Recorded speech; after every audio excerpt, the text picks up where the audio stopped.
Stranger things देखने के बाद हर किसी के दिमाग में एक ही क्वेश्चन आता है कि क्या सच में अपसाइड डाउन जैसा कोई पैरेलल वर्ल्ड एग्जिस्ट करता है? क्या सच में गवर्नमेंट ने बच्चों पर डेंजरस एक्सपेरिमेंट्स किए थे और क्या ये सब रियल लाइफ से ही इंस्पायर्ड है?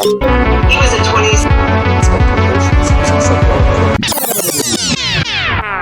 सो गाइस अभी 2-3 दिन से ना मेरी पूरी की पूरी रील जो है ना वो स्ट्रेंजर थिंग्स से भर चुकी है। और अगर आपको नहीं पता है कि स्ट्रेंजर थिंग्स क्या है तो लेट मी टेल यू, वो नेटफ्लिक्स पे एक सीरीज है जो अभी फिर से उसका सीजन 5 जो है ना वो रिलीज हो चुका है, जो बहुत ही बढ़िया सीरीज है। आपने नहीं देखी तो आप जाके उसको चेकआउट करना, क्योंकि वो सीरीज जो स्ट्रेंजर थिंग्स है ना वो कुछ रियल इंसिडेंट और कुछ इमेजिनरी इंसिडेंट दोनों का मिक्सचर करके बनाई गई है। और उसका जो अगर हम रियल हकीकत जो है ना वो सुनेंगे ना स्ट्रेंजर थिंग्स के, जिससे वो इंस्पायर हुआ है, सही में वो बहुत ही ज्यादा स्कैरी है। एक्चुअली जो स्ट्रेंजर थिंग्स का आइडिया कुछ रियल सीक्रेट प्रोजेक्ट से इंस्पायर्ड है। सबसे फेमस है प्रोजेक्ट MK अल्ट्रा, और ये जो है ना वो 1950s 1970s में USA के CIA द्वारा चलाया गया एक सीक्रेट माइंड कंट्रोल एक्सपेरिमेंट था।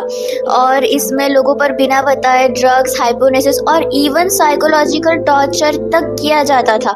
और ये MK अल्ट्रा प्रोजेक्ट के कुछ सर्वाइवर्स है ना, उनके फैमिली के इंटरव्यूज भी है, वो अभी इंटरनेट पे अवेलेबल है। उसमें से मैं आपको कुछ दिखा देती हूँ, देखिए। He was a 27-year-old, healthy skier, canoeer, very athletic, and he had asthma.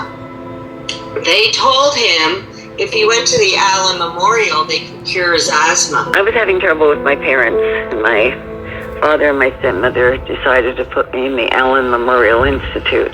They had no idea what went on in there. I was 16 when I was there.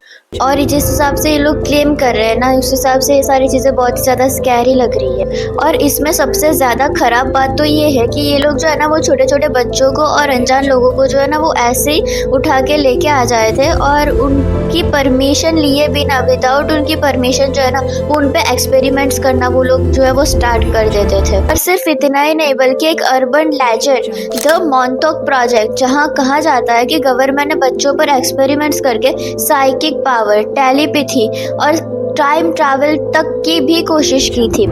और स्ट्रेंजर थिंग्स के ओरिजिनल नाम का idea भी जो है ना Montauk पर से ही आया था।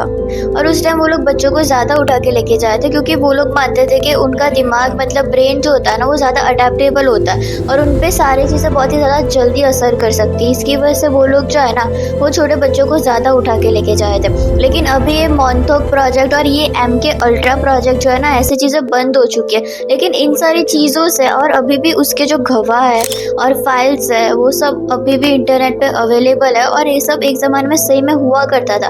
तो हम इससे ये अंदाज़ा ले सकते हैं कि एक ज़माने में साइंस के नाम पे कितनी घटिया चीज़ें भी जो है वो लोग करा करते थे। लेकिन ये स्ट्रेंजर थिंग्स जो है ना वो सिर्फ शो नहीं, लेकिन एक रियल लाइफ डार्क हिस्ट्री की एक झलक है। और सरकार को लगता था कि अगर वो इंसान की सोच को कंट्रोल कर सके तो फिर वो किसी को भी जो है ना वो अपना ह्यूमन वेपन बना सकते हैं। सो ट्रूथ ये है कि जो स्ट्रेंजर थिंग्स है ना वो पूरी तरह रियल नहीं है, लेकिन उसके जो पार्ट्स है वो रियल एक्सपेरिमेंट्स और सीक्रेट प्रोग्राम से इंस्पायर्ड है। लेकिन ऐसा कोई अपसाइड डाउन जैसा कोई दूसरा वर्ल्ड है, और साथ में डेमोगॉर्गन और 11 की जो सुपर पावर्स है ना, और वो सारी चीज़ें एक्चुअली पूरी तरह से फिक्शनल है। शो मेकर्स ने रियल थ्योरी प्लस इमेजिनेशन को मिलाकर जो है ना वो कहानी बनाई है ताकि वो ज़्यादा एक्साइटिंग बने।